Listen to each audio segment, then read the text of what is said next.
जय हिंद साथियों, कैसे हैं आप लोग। आई होप कप लगे होंगे। आपकी जो स्टडी चलेगी बहुत ही बेहतरीन चलेगी। तो आज के क्लास में बात करने वाले हैं क्लास 12 की बायोलॉजी का तमाम क्वेश्चन जो आपके एग्जाम में छपने वाला है, ठीक है ना। तो आप लोग अच्छे तरीका से एक एक क्वेश्चन को देखिएगा, क्योंकि एक एक प्रश्न आपके बीच हम तमाम क्वेश्चन कराएंगे जो आपके एग्जाम में टकराने वाला है, ठीक है ना। आप सभी को पता है कि आज जो है दीपावली है, तो दीपावली की हमारे तरफ से ढेर सारी शुभकामनाएं। याद रखिएगा, हम लोग स्पेशल क्लास आज करा रहे हैं, तो आप लोग जुड़ने का कोशिश कीजिएगा। और एक स्पेशल क्वेश्चन भी होगा, तो स्पेशल क्वेश्चन देखने की भी जरूरत है आप सभी को, ठीक है ना।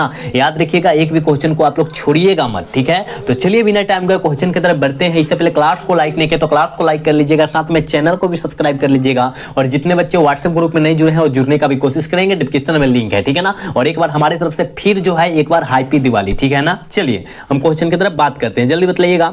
1 नंबर क्वेश्चन जो है आपके एग्जाम 2023 में आया हुआ है। कब आया हुआ है? 2023 में आया हुआ है कि अत्यधिक एल्कोहल लेने से शरीर का कौन सा अंग जो होता है सबसे ज्यादा प्रभावित होता है। एल्कोहल मतलब जाते हैं क्या होता है? शराब, दारू जिसे बोलते हैं। तो अत्यधिक दारू पीने से या एल्कोहल पीने से सबसे ज्यादा प्रभावित जो होता है ना, याद रखिएगा, वो जो प्रभावित होगा क्या? यकृत। याद रखिएगा, यकृत खराब होता है, जिसे किडनी के नाम से हम लोग जानते हैं, ठीक है, याद रखिएगा। चलिए अगला क्वेश्चन की तरफ बात करेंगे। और 2 नंबर क्वेश्चन में कहा जा रहा है बिडाल परीक्षण किसकी पुष्टि के लिए किया जाता है। बिडाल परीक्षण जो होता है किसकी पुष्टि के लिए किया जाता है? आप सभी को पता है बिडाल परीक्षण जब कह रहा है टाइफाइड मारिएगा, ठीक है ना। जो बच्चे बायोलॉजी को एक्स्ट्रा में लिया है और जो बच्चे बायोलॉजी को मेन में लिए ना, दोनों बच्चे अवेलेबल क्वेश्चन को देखेंगे, ठीक है। चलिए अगला क्वेश्चन 3 नंबर क्वेश्चन में कहा जा रहा है बुक्चेरिया बैक्टीरिया जो आदमी में फलेरिया रोग पैदा करता है, यह किस समूह का है? यह जो है किस समूह का है? तो हेल्मिंथ समूह का है। कौन है? हेल्मिंथ समूह का है। याद रखिएगा, ऑप्शन डी हो जाएगा, ठीक है ना। 3 का ऑप्शन डी होगा, याद रखिएगा, ठीक है।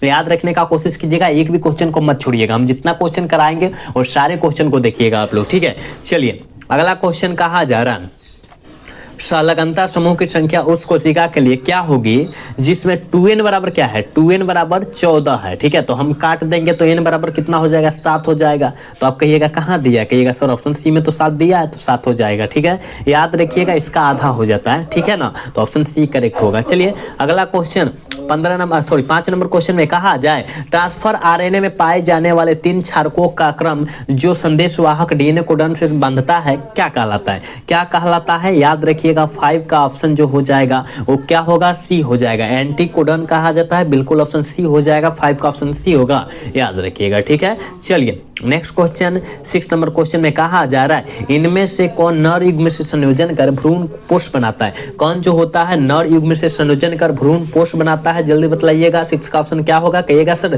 द्वितीय केंद्र। क्या होता है द्वितीय केंद्र? जिसे सेकेंडरी न्यूक्लियस के नाम से जानते हैं इंग्लिश, जिसका इसका होता है सेकेंडरी न्यूक्लियस होता है, याद रखिएगा, ठीक है। चलिए एक बार सारे बच्चे क्लास को लाइक कीजिए। सबसे पहले तो क्लास को लाइक कीजिए, चैनल को सब्सक्राइब कीजिए सारे बच्चे, क्योंकि आज के दिन भी हम लोग आपके बीच क्लास को करा रहे हैं, क्योंकि स्पेशल क्लास हम लोग करा रहे हैं। तो आपको जो है एक फर्ज बनता है कि क्लास को लाइक करें, साथ में चैनल को भी सब्सक्राइब सारे बच्चे कर लीजिए, ठीक है। चलिए अगला क्वेश्चन यानी 7 नंबर क्वेश्चन में कहा जा रहा है स्तनधारी के शुक्राणु के मध्य भाग में क्या पाया जाता है? स्तनधारियों के शुक्राणु के मध्य भाग में जो पाया जाता है वो क्या पाया जाता है? आप सभी को पता है माइटोकॉन्ड्रिया पाया जाता है, बिल्कुल ऑप्शन सी होगा। 7 का ऑप्शन सी हो जाएगा, याद रखिएगा। चलिए नेक्स्ट क्वेश्चन 8 नंबर क्वेश्चन में कहा जा रहा है एक जिन जोड़ा दूसरे जिन जोड़े के प्रभाव को दबा देता है, इस घटना को हम लोग क्या कहते हैं? इस घटना को हम लोग क्या कहते हैं? 2023 वाला पेपर में आया है। अगर आपके भाई बहन दिए हैं तो उठाकर देखिएगा, वो पेपर मिल जाएगा, ठीक है। तो 8 का ऑप्शन क्या हो जाएगा? कहिएगा सर उसे हम लोग एपी स्टेटिस कहते हैं, बिल्कुल ऑप्शन नहीं हो जाएगा। 8 का ऑप्शन ये होगा, याद रखिएगा, ठीक है।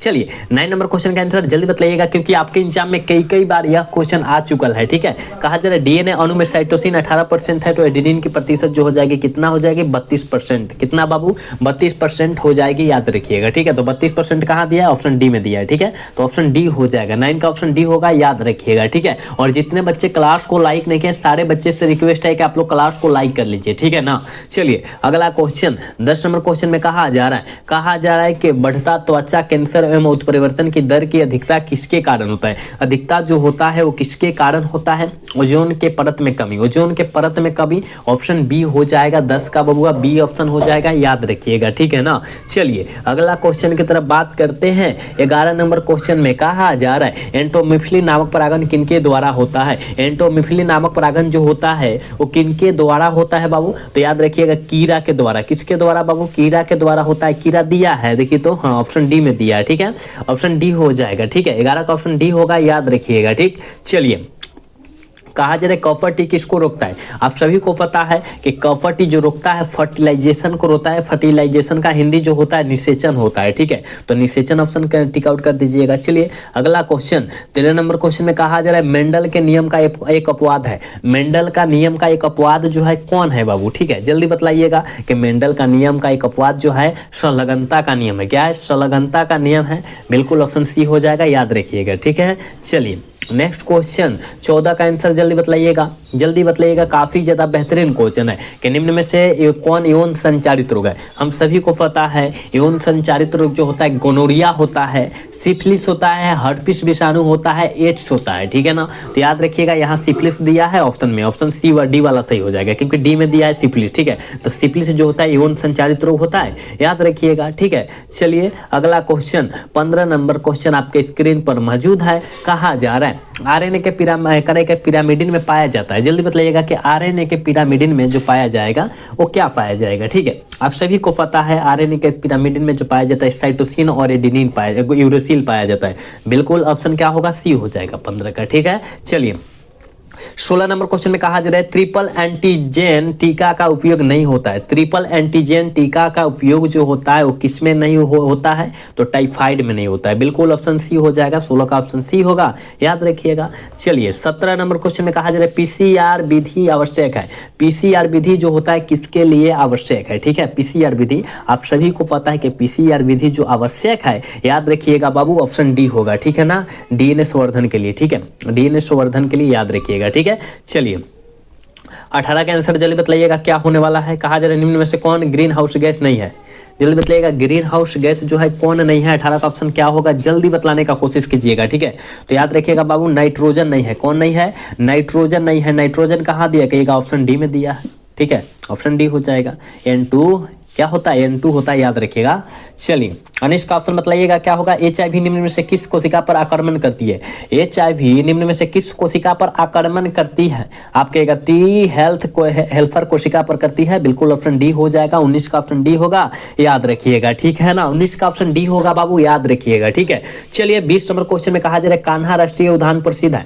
कान्हा राष्ट्रीय उद्यान प्रसिद्ध जो होता है वो किसके लिए होता है बाबू? आप कहिएगा सर ये जो होता है ना, ये जो होता है बाघों के लिए प्रसिद्ध है। ठीक है, आप याद रखिएगा हम लोग जितना क्वेश्चन आज के दिन करा रहे हैं आपके एग्जाम से रिलेटेड क्वेश्चन है, तो आप लोग प्रयास कीजिएगा सारे क्वेश्चन को देखने के लिए। ठीक है, चलिए अगला क्वेश्चन 21 नंबर क्वेश्चन में कहा जा रहा है ना एनियोमोफिलिक नामक परागण जो होता है किनके द्वारा होता है? ठीक है, तो जो होता है वायु के द्वारा आता है। कहेगा सर वायु नहीं दिया लेकिन हवा तो दिया है ना, हवा को क्या बोलते हैं? वायु बोलते हैं, यानी ऑप्शन डी हो जाएगा। 21 का ऑप्शन डी होगा, याद रखिएगा। चलिए 22 नंबर क्वेश्चन में कहा जा रहा है एक पारिस्थितिक तंत्र में हरे पौधे कहलाते हैं। काफी ज्यादा खास क्वेश्चन है और आपके एग्जाम में यह क्वेश्चन कई बार आया हुआ है, याद रखिएगा कि एक पारिस्थितिक तंत्र में हरे पौधे जो कहलाते हैं वो क्या कहलाते हैं? उत्पादक कहलाते हैं। ठीक है, उत्पादक कहलाते हैं। बिल्कुल ऑप्शन नहीं हो जाएगा। ठीक है, चलिए 23 नंबर का आंसर जल्दी बताइएगा क्या होगा? निम्न में से कौन एक लिंगी है? जल्दी बताइएगा कौन जो होता है एक लिंगी है? निम्न में से कौन एक लिंगी है? सरसों तो जो होता है उभयलिंगी होता है, गुड़हल भी होता है, पपीता एक लिंगी है। चलिए ऑप्शन क्या होगा? सी होगा। ठीक है, सी होगा। ठीक है, चलिए मेंडल ने चयन किया था, कौन सा पौधा का चयन किया था? जल्दी बतलाइएगा मेंडल ने कौन सा पौधा का चयन किया था बाबू? जल्दी बतला दीजिए क्या होगा? 24 का ऑप्शन। ठीक है, हम जानते हैं बाबू कि मेंडल ने चयन किया था गार्डन मटर का। ठीक है, ऑप्शन डी हो जाएगा। 24 का ऑप्शन डी होगा, याद रखिएगा। नेक्स्ट क्वेश्चन 25 नंबर क्वेश्चन का आंसर जल्दी बताने का कोशिश कीजिएगा इनमें से कौन आहार श्रृंखला का सही क्रम है? कौन जो है आहार श्रृंखला का सही क्रम है? याद रखिएगा घास को गेहूं नहीं खा सकता, ये तो गलत है। घास को बकरी खा सकती है, बकरी को शेर। हाँ बिल्कुल ऑप्शन बी होगा, बी हो जाएगा। ठीक है, ऑप्शन बी हो जाएगा क्योंकि घास को बकरी खाती है और बकरी को शेर खा जाता है। ठीक है, याद रखिएगा। चलिए तो ऑप्शन बी होगा इसका। 26 नंबर क्वेश्चन में कहा जाए गिर अभ्यारण्य प्रसिद्ध है, किसके लिए प्रसिद्ध है?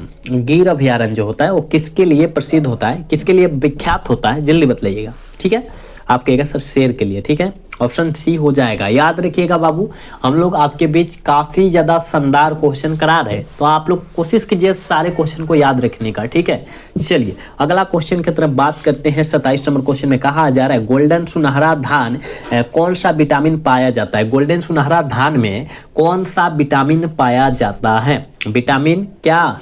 गोल्डन सुनहरा धान, विटामिन B12, ठीक है, ऑप्शन ए हो जाएगा। ठीक है, ऑप्शन से 27 का ऑप्शन ए होगा, याद रखिएगा। ठीक है, चलिए 28 नंबर क्वेश्चन यानी 28 नंबर क्वेश्चन में कहा जा रहा है एंटीकोडन किस में पाया जाता है? जल्दी बताइएगा कि एंटीकोडन बाबू किस में पाया जाता है?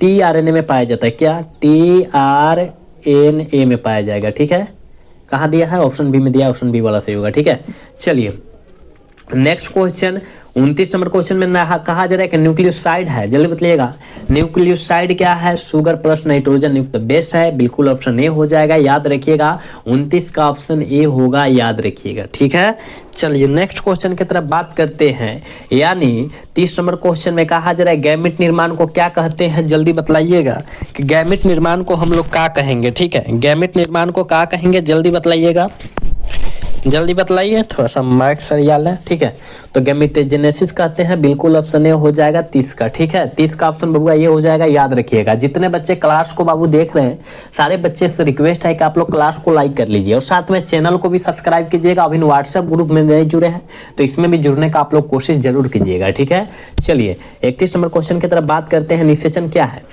तो निषेचन जो होता है नर और मादा युग में संलयन को या संयोजन को निषेचन करते हैं। तो कहेगा नहीं दिया है सर, लेकिन दिया है, आप थोड़ा सा दिमाग लगाइएगा। अंडा मतलब मादा होता है, नर, यानी यही तो ऑप्शन ए में तो दिया है। 31 का ऑप्शन ए हो जाएगा, याद रखिएगा। चलिए 32 नंबर क्वेश्चन में कहा जा रहा है एफिफैक्टिसिस का कारण क्या होता है? जल्दी बताइएगा एलिफैक्टिसिस का कारण जो होता है वो क्या होता है? ठीक है, आप सभी को पता है वो किसके कारण होता है, क्या होता है? बुचेरिया के कारण होता है। ठीक है ना, बुचेरिया के कारण, ऑप्शन सी हो जाएगा। ठीक है, 32 का होगा ऑप्शन सी होगा, याद रखिएगा। ठीक है, चलिए अगला क्वेश्चन 33 नंबर का आंसर जल्दी बताइएगा। कहा जा रहा है आनुवंशिकी का जनक किसे कहा जाता है? बाबू आपके एग्जाम में यह क्वेश्चन कई बार आया हुआ है, आप इसको याद रखेंगे कि आनुवंशिकी का जनक जो होता है, मतलब जनक मतलब पिता, और पिता जो बोला जाता है ग्रेगर जॉन मेंडल को बोला जाता है। पूरा नाम जो होता है ग्रेगर जॉन मेंडल, याद रखिएगा। ठीक है, चलिए अगला क्वेश्चन 34 नंबर क्वेश्चन में कहा जा रहा है क्रॉसिंग ओवर किस अवस्था में होता है? जल्दी बताइएगा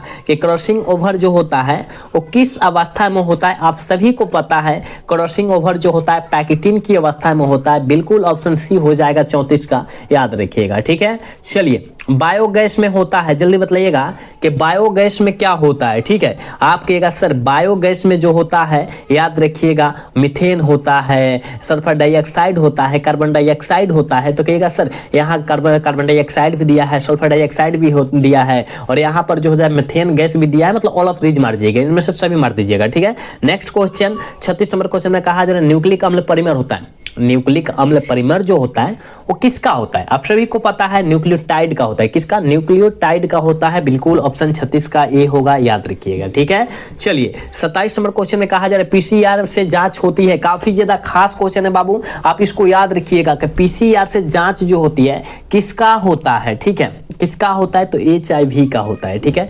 HIV का होता है पीसीआर से जांच। ठीक है, चलिए निम्न में से कौन उभयलिंगी पादपश्रयी नहीं है? कौन उभयलिंगी पादपश्रयी नहीं है? मतलब एकलिंगी है, उभयलिंगी ना है लेकिन वो जो है एकलिंगी है। तो एकलिंगी तो पहले ही दिखाई दे दिया पपीता, तो पपीता जो है क्या है? एकलिंगी है ना, ऑप्शन नहीं हो जाएगा, 38 का ऑप्शन नहीं होगा, याद रखिएगा। चलिए नेक्स्ट क्वेश्चन 39 नंबर क्वेश्चन जल्दी बताइएगा, काफी ज्यादा खास है ये जो क्वेश्चन, जो है आपके एग्जाम में बहुत ही बार पूछा गया है कि विश्व पर्यावरण दिवस हर वर्ष कब मनाया जाता है? हर वर्ष जो होता है कब मनाया जाता है विश्व पर्यावरण दिवस? आप कहिएगा सर हमको पता है 5 जून को। कब? 5 जून को, बिल्कुल ऑप्शन बी होगा। 39 का ऑप्शन करेक्ट भी होगा, याद रखिएगा। 40 नंबर क्वेश्चन में कहा जा रहा है नए प्रजातियों के निर्माण का मुख्य कारण क्या है? नए प्रजातियों के निर्माण का प्रमुख कारण बाबू जो है ना, याद रखिएगा, उसका कारण जो होता है निरंतर विविधता है। ठीक है ना, निरंतर विविधता है, बिल्कुल ऑप्शन डी हो जाएगा, याद रखिएगा। ठीक है, 40 का बउआ ऑप्शन डी होगा, याद रखिएगा। एक बार सारे बच्चे से हम रिक्वेस्ट करते हैं तो आप लोग क्लास को लाइक कर लीजिए और चैनल को सब्सक्राइब कर लीजिए, और अभी व्हाट्सएप ग्रुप में नहीं जुड़े हैं तो जुड़ने का कोशिश करेंगे, डिस्क्रिप्शन में लिंक है, जुड़ जाइएगा। ठीक है, चलिए अगला क्वेश्चन 41 नंबर क्वेश्चन में कहा जा रहा है कि राष्ट्रीय उद्यान में सुरक्षा प्रदान की जाती है। राष्ट्रीय उद्यान में सुरक्षा जो होता है कहां पर प्रदान की जाती है, ठीक है ना। याद रखिएगा फ्लोरा और फाउन दोनों में किया जाता है। तो कहिएगा ये तो ऑप्शन में नहीं दिखाई दे रहा है, ए और बी कहां दिखाई दे रहा है, देखिए तो दिखाई दे रहा है ना, अब दिखाई दे रहा है ऑप्शन डी में फ्लोरा और फाउन दोनों में होता है, ठीक है। याद रखिएगा 41 का ऑप्शन नंबर जो हो जाएगा डी हो जाएगा, ठीक है। नेक्स्ट क्वेश्चन की तरफ बात करेंगे बाबू। 42 नंबर क्वेश्चन में कहा जा रहा है भूमि की उर्वरता शक्ति को कह रहे हैं परिपोषित करने वाला समूह जीव जो होता है कौन होता है, समूह जीव जो होता है कौन सा होता है, ठीक है। तो 42 का ऑप्शन क्या होगा जल्दी बताइएगा। तो याद रखिएगा जैविक खाद। जैविक खाद मतलब समझते हैं, ये जो होता है पशुओं का मल मूत्र, ठीक है ना। पशुओं का मल मूत्र जो होता है उसे हम लोग जैविक खाद के नाम से जानते हैं, वो हानिकारक शरीर को नहीं पहुंचाता है, ठीक है। चलिए अगला क्वेश्चन 43 नंबर क्वेश्चन में कहा जा रहा है कि जैविक खाद का मुख्य स्रोत क्या होता है। देखिए जैविक खाद का मुख्य स्रोत जो होता है उसका मतलब अच्छा स्रोत जो होता है वो कौन सा होता है, तो जीवाणु होता है। उसमें का जीवाणु होता है, जो किरवा होता है ना वो जो है बहुत मतलब वो जो होता है धरती को उर्वरा शक्ति बढ़ा देता है, ठीक है ना, वही बोला जा रहा है। चलिए 44 का आंसर जल्दी जल्दी बतलाने का क्या होगा। कह रहे परागकण हो सकते हैं, जल्दी बताइएगा क्या होगा। परागकण क्या हो सकता है, आप कहेगा सर परागकण जो होता है एक प्रकार का एलर्जी कारक होता है। क्या होता है, एलर्जी कारक, यानी ऑप्शन सी सही होगा, ठीक है ना। 44 का ऑप्शन सी होगा, याद रखिएगा। चलिए अगला क्वेश्चन 45 नंबर क्वेश्चन में कहा जा रहा है पराग भीति होती है, ठीक है।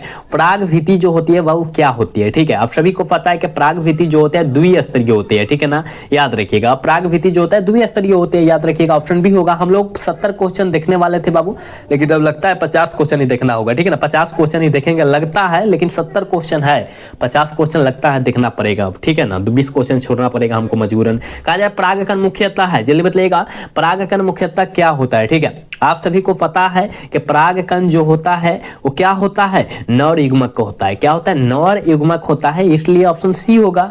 46 का करेक्ट सी होगा, याद रखिएगा। 47 नंबर क्वेश्चन में कहा जा रहा है भ्रूण पोष कितने क्रोमोसोम होते हैं, भ्रूण पोष में कितने क्रोमोसोम होते हैं। आप सभी को पता है कि भ्रूण कोश में जो होता है त्रिफुलाइड होता है, मतलब 3n होता है, 3 गुणित होता है, ठीक है। ऑप्शन सी हो जाएगा, 47 का सी होगा, याद रखिएगा। 48 नंबर क्वेश्चन में कहा जा रहा है वाई परागित पुष्प सामान्यतः होते हैं। वाई परागित पुष्प सामान्यतः कैसा होता है, आप कहिएगा सर छोटे और रंगहीन दोनों होता है, ठीक है। कहीं दिया है क्या, कहिएगा हाँ सर ऑप्शन डी में दिया है, ऑप्शन डी वाला सही होगा। 48 का ऑप्शन डी होगा। 49 नंबर क्वेश्चन में कहा जा रहा है बिडाल करे के बिडाल जांच से किसका पता चलता है।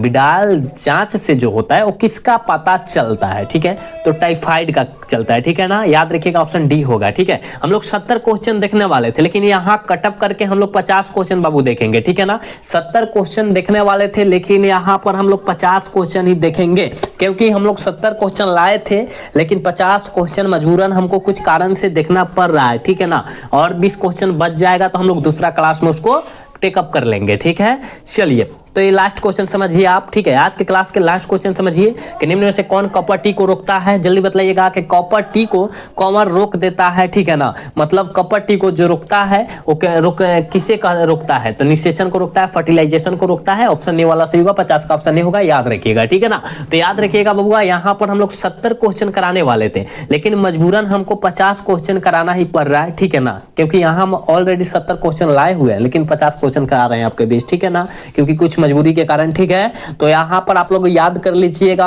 और याद रखने का प्रयास कीजिएगा सारे क्वेश्चन, क्योंकि आपके बीच हम लोग बहुत खास क्वेश्चन कराए हैं, ठीक है ना। तो एक बार सारे बच्चे को हमारे तरफ से हैप्पी दिवाली और मिलते हैं कल के सेशन में, ठीक है ना। जय हिंद, जय भारत, टाटा, बाय बाय।